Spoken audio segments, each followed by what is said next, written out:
1er août de chaque année est une journée dédiée aux parents. Le matin, nous nous souvenons des êtres chers qui ont quitté cette terre des humains, et les après-midi, tout le monde est appelé à prendre soin des parents vivants. Ce jeudi, 1er août, nos reporters ont fait la ronde de quelques cimetières de la capitale et ils vont nous donner l'état des lieux de ce cimetière dans ce journal.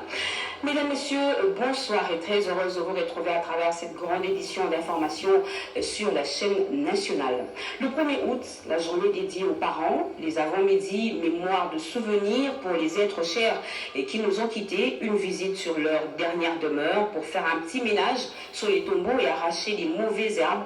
Nos reporters ont fait la ronde des sépulcres et nous en parlent. Les Edmondjinga. Chaque chose a son temps. Il y a un temps pour naître, un temps pour étudier, un temps pour travailler, un temps pour se marier et un temps pour mourir. Aujourd'hui, le 1er août est une journée dédiée aux morts les avant-midi et aux parents dans les après-midi. Mais pour cette journée du 1er août à Kinshasa, tout le monde ne parle pas le même langage. Il y a des Kinois qui pensent que les morts sont bien morts et ont cessé d'exister et qu'il n'y a aucune relation entre un mort et un vivant car ils ne peuvent plus se servir, et pour éviter aussi de revivre ces moments de douleur, de séparation causés par la perte d'un être cher.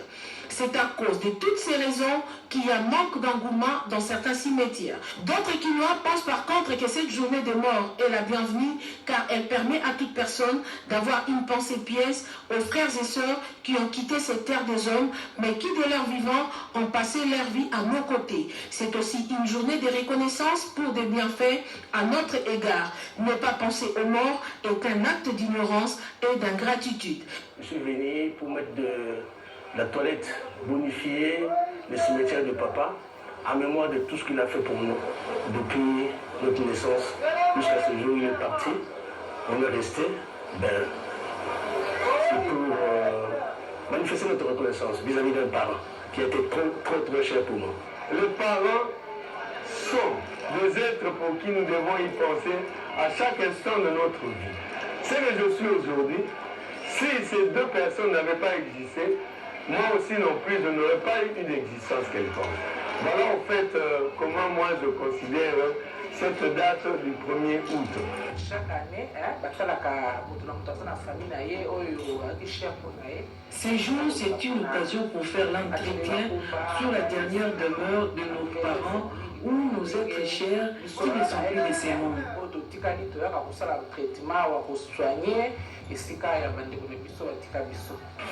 Et c'est pas que nous sommes venus adorer la défunte, mais nous sommes venus aménager l'endroit où nous l'avons enterré. Les cimetières qui sont des lieux de repos éternel doivent être respectés. Malheureusement, certaines personnes n'ont aucun respect sur le mort. Les cimetières sont devenus un terrain de prédilection, voire de refuge et de tous les malfaiteurs qui opèrent dans la capitale. Ce 1er août est un jour où plusieurs se rendent au cimetière pour mettre des fleurs, pour arranger et nettoyer les tombes de leurs proches. Et les après-midi, place à présent aux parents qui sont en vie, un petit cadeau par-ci, une petite tendresse par-là. Et question de réchauffer l'amour. Et la commissaire provinciale de Kinshasa en charge des affaires sociales n'a pas dérogé à la règle. Elle a fait la ronde de quelques hommes de vieillards et hôpitaux de la ville de Kinshasa, une occasion pour elle de remettre des vivres et non-vivres aux personnes de 3e âge. Joël Makela, Aguette Bossongo, on signe ce reportage.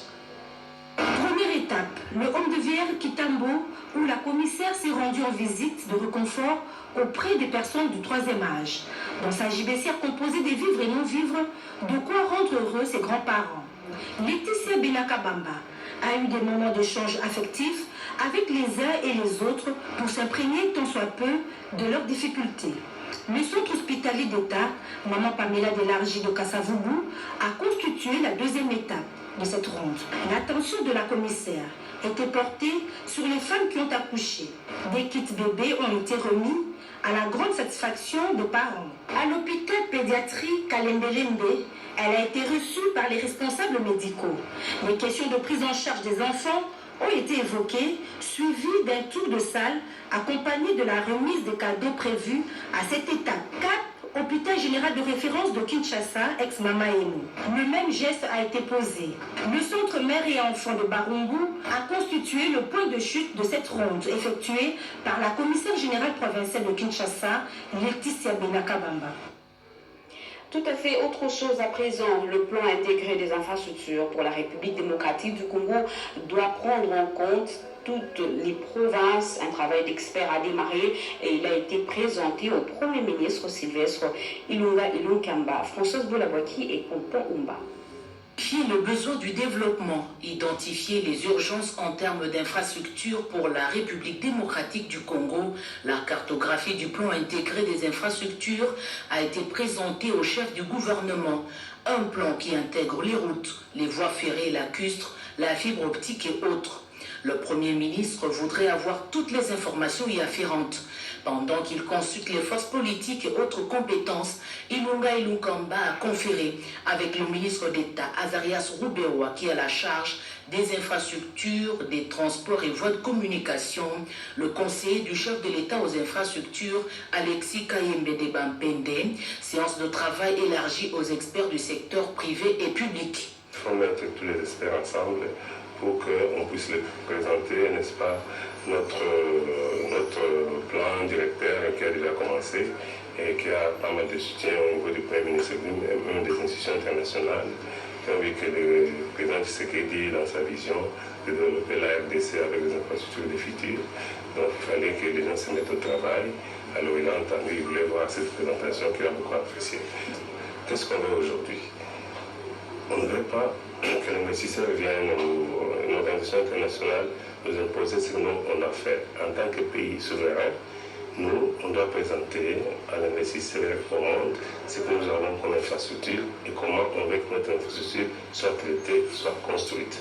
Cet ambitieux programme résultant de plusieurs études chiffrées à des milliards de dollars fera du chemin pour devenir le plan de référence. Une part importante sera réservée à l'énergie. L'objectif aujourd'hui, c'est de créer une espèce de WWE qui est l'équivalent de www en Internet, mais l'Internet de l'énergie. De sorte que le pays soit intégré, mais que nous nous intégrions également aux autres pays du continent, mais pourquoi pas l'Europe. Quantifier les besoins est un impératif pour l'émergence de ce sous-continent.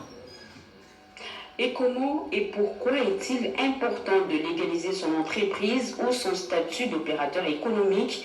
Quels sont les avantages réservés aux petites et moyennes entreprises?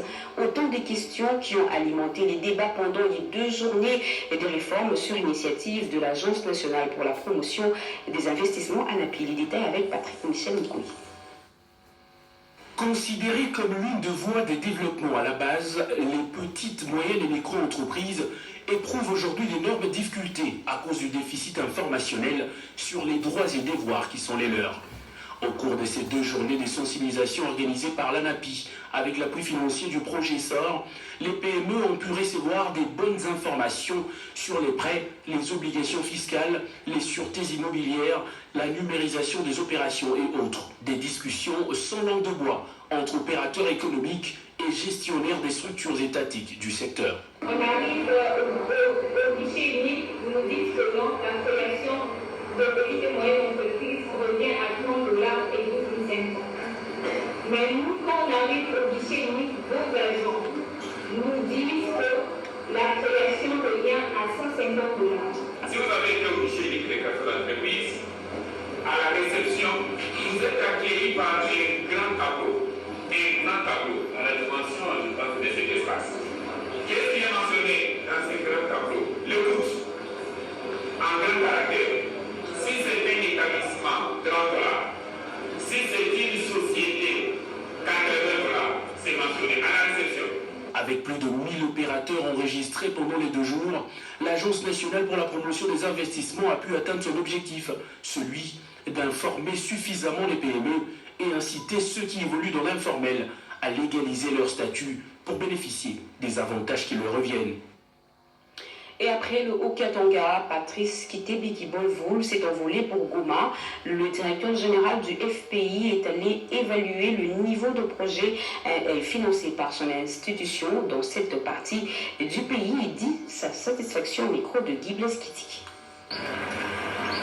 Dans son itinérance, le directeur général du Fonds de promotion de l'industrie, Patrice Kitebi Bonvoul, a tenu à ne pas s'arrêter dans le Haut-Katanga. Le Nord Kivu, précisément à Goma, est entré dans son programme.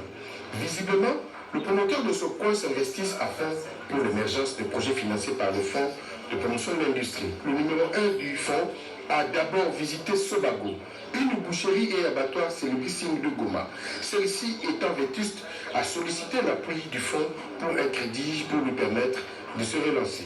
Je suis bien impressionné et ça nous montre que vraiment l'État devient de plus en plus notre partenaire pour nous aider à pouvoir réhabiliter ou à moderniser notre appareil de production qui est la Sabago. Nous avons vraiment besoin de moyens pour moderniser notre unité de production. Et nous comptons beaucoup sur le FPI. Comme vous le savez, le FPI c'est une institution qui finance les projets dans le secteur de l'industrie. Là, nous ne demandons pas la subvention, mais nous demandons un prêt, évidemment abordable, que nous devrons rembourser une fois notre appareil réhabilité. Ensuite, Patrice Kitebi Bonvoul et sa délégation se sont rendus à Confibok, usine de fabrication de blocs pavés, de pierres plates et autres matériaux de construction. Couvre plus ou moins 60% de la demande de la ville de Goma. Elle a reçu un appui du Fonds de promotion de l'industrie à hauteur de 400 000 $ et se propose un supplément qui lui permettrait de maximiser sa production.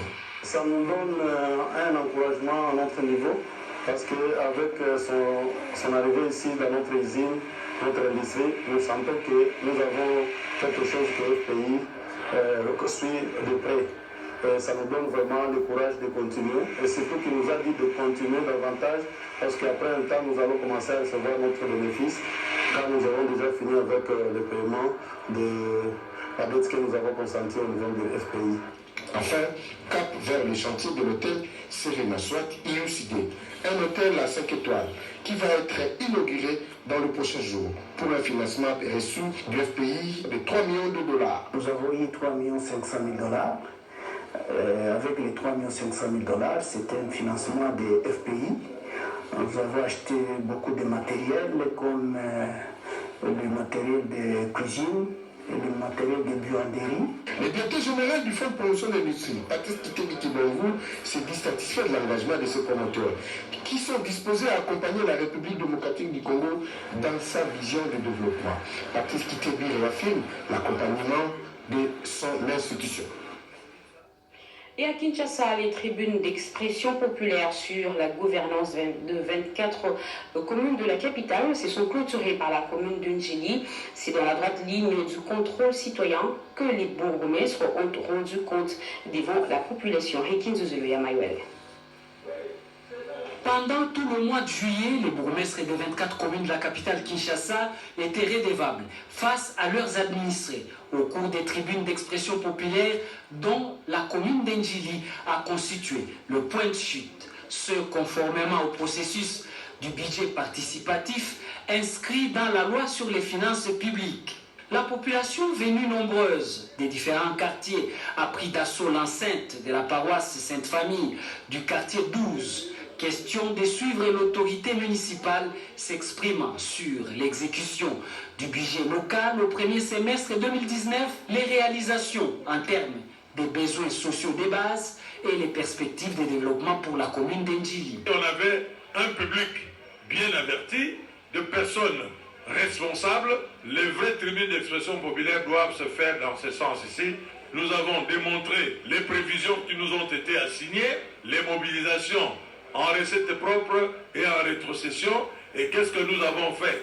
Un exercice démocratique pour le contrôle citoyen appuyé par la Banque mondiale avec le projet Profit Congo a été salué à juste titre par la population. Comme à l'accoutumée, le bourgmestre nous invite depuis maintenant plusieurs années, plus de 3 ans, qui nous invite à participer à cet exercice qui est semestriel pour nous expliquer ce que c'est le budget participatif, mais aussi pour nous faire part des avancées de la commune par rapport aux réalisations et aux projections d'avenir. Dans plusieurs communes, ce premier trimestre 2019 a connu un faible taux de mobilisation des recettes locales à cause des enjeux politiques. Et en matière de commerce, les relations entre la RDC et la Suisse ont le vent en poupe. Les deux pays viennent de mettre en place une plateforme d'échange dans le domaine de l'agriculture, énergie et le numérique. Une trouvaille de la Chambre du commerce RDC Suisse. Cédric Kenina nous en parle. Ce sont des activités habituellement développées en Suisse dans les cadres de la Chambre de commerce RDC Suisse. Délocalisés à Kinshasa, les deux parties ont examiné des points essentiels pour accroître le volume des échanges commerciaux au cours de cette rencontre qui vient de se clôturer et qui a porté sur la promotion du commerce et de l'industrie entre les deux pays. Occasion pour les deux diplomates, celui de la RDC en Suisse, Zeno Mukongo, et l'ambassadeur helvète en poste à Kinshasa, Roger Derzer, de saluer cette nouvelle forme de partenariat axée sur des secteurs vitaux de la vie nationale, notamment l'agriculture, l'énergie et le numérique. On va étudier, on va regarder, je suis sûr qu'on a aussi des différents contrats entre la Suisse et la RDC aussi dans le futur. Et peut-être à la fin, ça peut être aussi quelque chose avec la Suisse. Et moi, je pense que c'est des bons indicateurs pour le développement, mais évidemment, on va avoir un certain base, un certain potentiel. C'est aussi les entreprises qui vont jeter le coup d'œil là-bas. Mais je suis sûr qu'on va avoir des nouveaux contrats aussi dans le futur. Que ceux qui hésitent encore se rendent compte qu'il y a un vent de paix qui souffle sur la République démocratique du Congo. Il faut saisir l'opportunité d'investir maintenant. Ceux qui ont de bonnes idées doivent le faire véhiculer maintenant, doivent les concrétiser maintenant, doivent faire en sorte que ça se réalise. C'est le moment par excellence, il n'y a plus rien à attendre. La nouvelle synergie entre la Suisse et la République démocratique du Congo pour un partenariat beaucoup plus important vient de voir le jour. Parlons infrastructure, inauguration du pont Kakou sur l'axe routier du parc de Koundelungu, territoire de Kessenga. Nous sommes dans la province de Haut-Katanga. La cérémonie a été présidée dernièrement par le gouverneur Jacques Kiaboula en présence du directeur général de l'Office des routes. C'est un reportage de nos confrères de la RTNC Katanga. Ce pas de danse endiablé témoigne la joie des habitants du groupement Moulenda dans le territoire de Kassenga. L'allégresse, c'est l'inauguration du pont Kakou construit par l'Office des routes dans le cadre du programme de 100 jours du chef de l'État. L'événement est de taille pour cette population sidérée par les inondations. Pour présider à l'événement, le directeur général de l'Office des routes s'est déplacé en personne montrer la réalisation au gouverneur de la province du Haut-Katanga. Dans son nom de circonstance, le numéro 1 de l'Office des routes a félicité le savoir-faire des techniciens de cette entreprise. Un travail de qualité, salué aussi par le gouverneur de la province du Haut-Katanga, Jacques Kiaboula Kato. Ni yeye president alichagula hii njia ya kusema mumashiko yake ya kwanza aweke kilalo. Ça me suivi la coupure du ruban et le pont Kakou est désormais mis en service. La population ne tarit pas de reconnaissance. On se croyait être enclavé. Mais, vu de ce projet des 100 premiers jours de la République, des chefs de l'État, nous disons merci. L'homme le plus heureux, c'est le directeur général de l'Office des routes. Pour nous, c'est un signe de reconnaissance du travail bien fait que l'Office des routes a exécuté dans le cadre de la réhabilitation du pont Kakou et de lancement de nouveaux ponts à ce même site. L'Office des routes n'a pas à rougir par rapport à l'expertise extérieure. Nous avons l'expertise, nous avons des ingénieurs qualifiés, nous avons des ouvriers qualifiés. Donc ce qui vient d'être fait ici, nous avons travaillé sur 2 sites de ponts en 30 jours. Ce pont métallique double simple de 12 mètres de longueur, 3,10 mètres de largeur, construit en moins de 30 jours, témoigne encore de l'expertise. Et à Kinshasa, le FIDA prête à réhabiliter le marché urbain de Matadi-Kibala dans la commune de Mongafula. Le ministre provincial de l'Intérieur de Limakambo s'est rendu sur place pour les dernières dispositions utiles. Rodé Panda et Bobete Ngalisomba. Après la ronde effectuée dans quelques sites et grandes artères de la capitale, ce mercredi 31 juillet 2019, le ministre provincial de l'Environnement, Aménagement de la Ville et Tourisme, Didier Tengetelito, vient de convoquer une première réunion d'évaluation avec les ONG d'assainissement. Au total, 50 ONG ont répondu présent, puis une autre réunion avec les chefs des divisions urbaines de tous les districts de Kinshasa et leurs cellules. à toutes les ONG d'assainissement, le patron de l'environnement, tourisme et aménagement de la ville a rappelé la vision de la hiérarchie de l'hôtel de ville qui se résume par les programmes Bopeto avant de leur demander plus d'efficacité et d'ardeur dans le travail. Des observations ont été faites pour le traitement des déchets biodégradables ou non biodégradables. Des sanctions positives ou négatives seront accordées selon la qualité du travail réalisé. Bopeto dans le cadre de l'encadrement et de l'organisation de donc ça veut dire que pas de multiplicité de comptes, pas de multiplicité d'intervenants, pas de multiplicité de comportements ou de déclarations, pas de multiplicité en matière de tracasserie, pas de multiplicité en matière d'immondices, de déchets, donc je dis Bopeto. Avec les chefs des divisions urbaines, un seul mot d'ordre sur le travail bien fait dans le changement des mentalités en vue de maximiser les recettes suivant les assignations prévues à chaque district. C'était plutôt la consultation du ministre provincial de l'Environnement, Didier Tengelito. Les rideaux sont tombés hier, mercredi 31 juillet, sur l'année académique 2018-2019 sur toute l'étendue du territoire national. À l'université de Kinshasa, le ministre de tutelle a personnellement procédé à la clôture de cette année académique, bien avant de se rendre à l'Académie des Beaux-Arts et à l'ISTA. Betty Amania signé ce condensé. La journée du 31 juillet a connu une ambiance non habituelle sur toute l'étendue du territoire national. À l'affiche des collations des grades académiques et les fêtes consécutives par-ci par-là, à l'UNIKIN lors de la double cérémonie des collations des grades académiques et la clôture de l'année académique 2018-2019. Au total, 1850 lauréats de 2e et 3e cycle, toutes les facultés confondues, sont lancés sur le marché de l'emploi. C'est le ministre intérimaire de l'enseignement supérieur et universitaire qui a clôturé officiellement l'année académique 2018-2019. Marcel Ilunga-Léou a relevé les efforts entrepris par le gouvernement, notamment le maintien de la paix dans les institutions, le paiement des manques à gagner, la mécanisation des agents, la délivrance des diplômes, l'amélioration de la qualité des enseignements qui a bénéficié de l'appui de la Banque mondiale. Les recteurs de l'UNIKIN, le professeur Ngoma Yanzouzi, a invité les lauréats à être plus compétitifs sur le marché de l'emploi et à défendre l'image de l'UNIKIN par la mise en pratique des enseignements reçus à la colline inspirée. À l'Académie des Beaux-Arts, les mots d'ordre du ministre de l'Enseignement a été respecté. Sous la conduite du directeur général de cet établissement, les professeurs Henri Kalam Akoulès, les lauréats 2019 des différentes filières ont reçu symboliquement leur diplôme au cours d'une cérémonie en présence des parents d'étudiants et autres invités. Les meilleurs travaux produits sont exposés depuis quelques jours à l'appréciation des amoureux de l'art. L'Académie des Beaux-Arts est à ce jour l'une des universités qui lance sur le marché de l'emploi des hommes et femmes qualifiés capables d'entreprendre et créer des richesses dans le pays.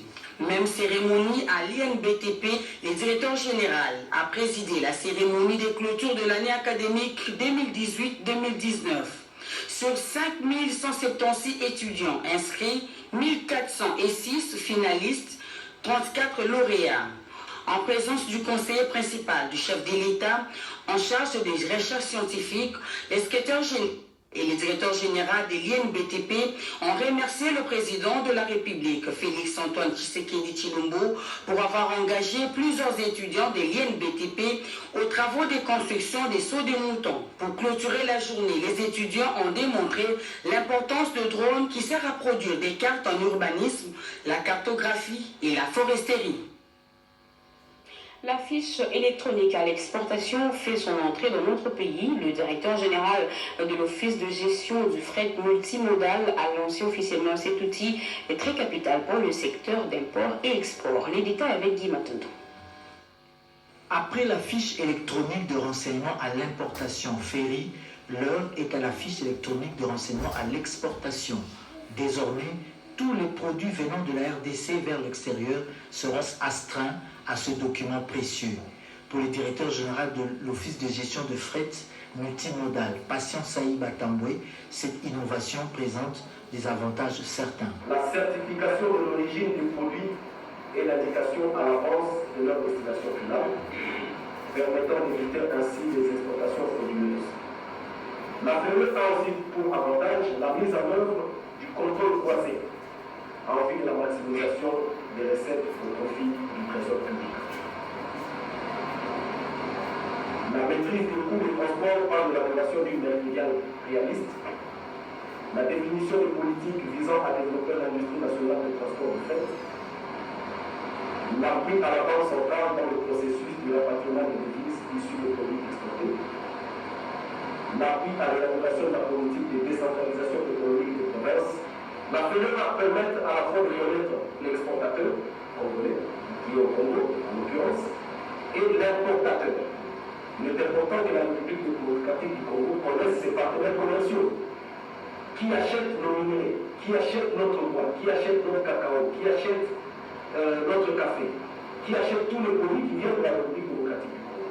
Les exportateurs ont 15 jours pour se conformer à cette fiche, laquelle fiche rejoint toute une batterie d'innovations et d'initiatives prises par Patient Saïba Tamboué depuis qu'il préside aux destinées des Logefrem.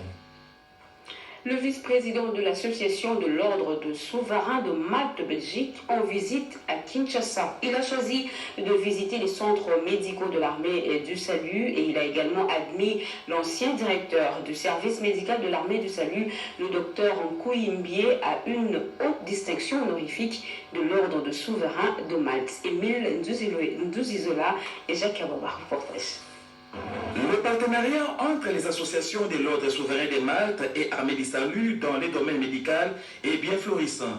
C'est le constat fait par le vice-président des associations de l'Ordre souverain de Malte en Belgique, Baron Bernard de Guerlache de Gomery, lors de son récent séjour de travail dans la ville-province Kinshasa. Hormis la visite des centres hospitaliers bénéficiaires de l'apport en équipement de l'Ordre souverain de Malte, ces responsables des associations de l'Ordre souverain de Malte s'est apaisanti sur la haute distinction honorifique décernée au docteur David Nkouimbie, ancien médecin directeur de l'Armée du Salut, sénateur et député national honoraire. Nous sommes intervenus l'ordre de Malte parce qu'il y avait quand même une trop effort de réhabilitation et de remise en état de l'hôpital, ce que nous avons fait depuis lors tous les ans, et cela grâce à une collaboration, un partenariat que nous avons signé avec l'Armée du Salut, qui était représenté à l'époque par le docteur Kou, qui était sénateur, parce que l'armée du salut avait obtenu la convention, la cession de la gestion de l'hôpital du ministère de la Santé. Comme quoi, un bienfait n'est jamais perdu. Quand on fait les choses, c'est important de bien faire les choses parce que vous êtes suivi même de loin, même pas de personnages qui ne sont même pas de notre pays, même étant. Ce qui concerne alors le fondateur, je suis le seul au Congo. Et même, je crois, le deuxième en Afrique.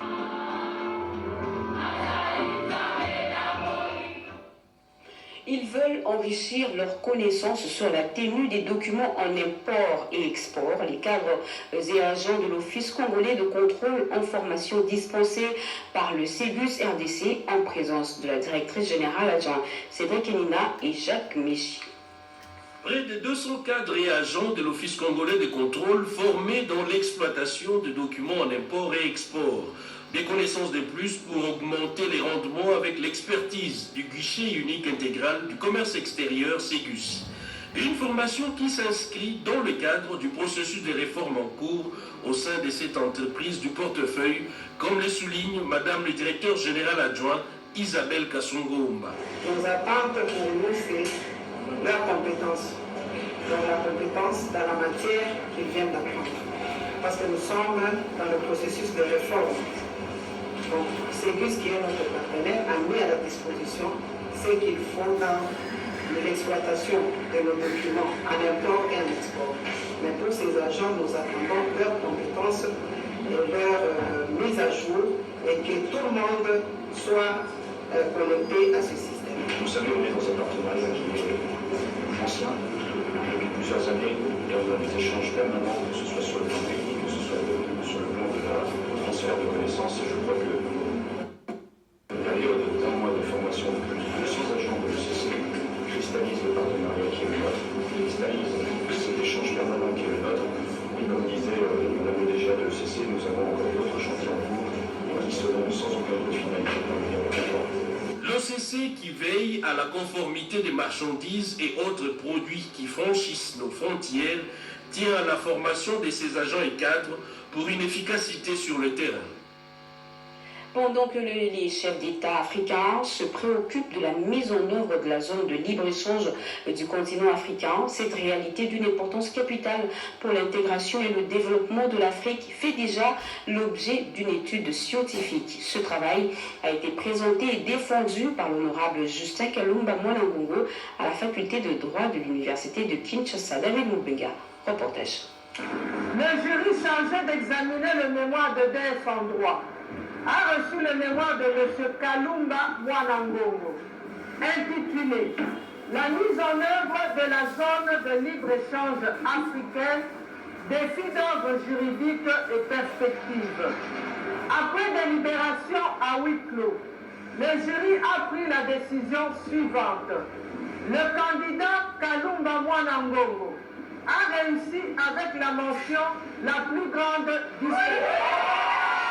Tel est le résultat du jury chargé de l'examen du mémoire pour l'obtention du diplôme d'études supérieures présenté et défendu avec brio par l'honorable Justin Kalumba Mwanangongo à la faculté de droit de l'université de Kinshasa, mémoire de 205 pages, un sujet d'actualité d'une importance capitale pour le continent africain et pour la République démocratique du Congo, comme l'a bien démontré l'exposé magistral du récipiendaire. Nous nous sommes interrogés sur la nécessité de continuer à parler d'un accord sur la zone de libre-échange. Parce que pour nous, le développement de l'Afrique ne passera pas par une ouverture tous azimuts, ni par un protectionnisme outrancier. Nous, on est en train de préconiser ce qu'on appelle les accords de juste échange. Ça nous permet de plan. Et la grève projetée par les magistrats, ce sujet était au centre des échanges entre le bureau de la Cour constitutionnelle, représenté par le procureur général près cette cour, et le syndicat des magistrats. Des assurances claires ont été données aux magistrats par le procureur, agissant en qualité du Conseil de la magistrature. Rodé Panda nous en parle. Le magistrat mécontent de leurs conditions de travail peu aisées envisage d'aller en grève pour revendiquer leurs droits socio-professionnels et économiques. Pour la cause, le syndicat des magistrats a saisi le bureau de la Cour constitutionnelle qui agit en qualité de haut conseil de la magistrature. Le président de la Cour constitutionnelle, Benoît Lombabindou, empêché, c'est le procureur général, près cette cour. Minga Mankwei, assisté du directeur de cabinet du président de la Cour constitutionnelle et du conseiller principal qui a échangé avec la délégation des magistrats. À cette rencontre, le secrétaire permanent du Conseil de la magistrature, le général Bivegete, y était associé. Les communique de ces échanges avec Edimon, président du syndicat des magistrats. Nous nous sommes rendus compte qu'il y a des choses qui sont faites et qu'il y a une commission qui a déjà été mise en place et que les syndicats que nous sommes nous sommes associés à ce travail. Donc de demain, nous allons tout faire pour accélérer le travail, de sorte que, au plus tard la fin de la semaine, nous puissions déjà accélérer et avoir des résultats par rapport à ce travail technique qui nécessite un investissement de tous. La délégation des magistrats a obtenu des assurances de la part du procureur général Minga Mankwei qui vont dans le sens de résoudre cette crise. Et cette information en nouvelle, un an déjà depuis que l'épidémie de la maladie à virus Ebola sévit dans l'est de la République démocratique du Congo, les nouvelles équipes de riposte menées par le docteur Mouyembe s'activent en vue d'éradiquer la maladie. Le nouveau plan de riposte est fin prêt et sera présenté demain vendredi 2 août. Grâce à l'efficacité des équipes de riposte, les nouveaux cas d'Ebola ont été vite détectés. Jusqu'à Koussema Ikazo Kazadi, il reviendra avec force détails dans nos prochaines éditions. Fin de ce journal, mesdames et messieurs, merci de l'avoir suivi. Merci à vous qui nous suivez à Kintambo et partout ailleurs sur satellite. Vous êtes sur les RTNC. L'actualité continue sur nos antennes. Retrouvez à 22h Anita Luambois. Restez branchés sur nos antennes et très bon titre de programme sur la chaîne nationale et heureuse fête des parents à tous. Au revoir.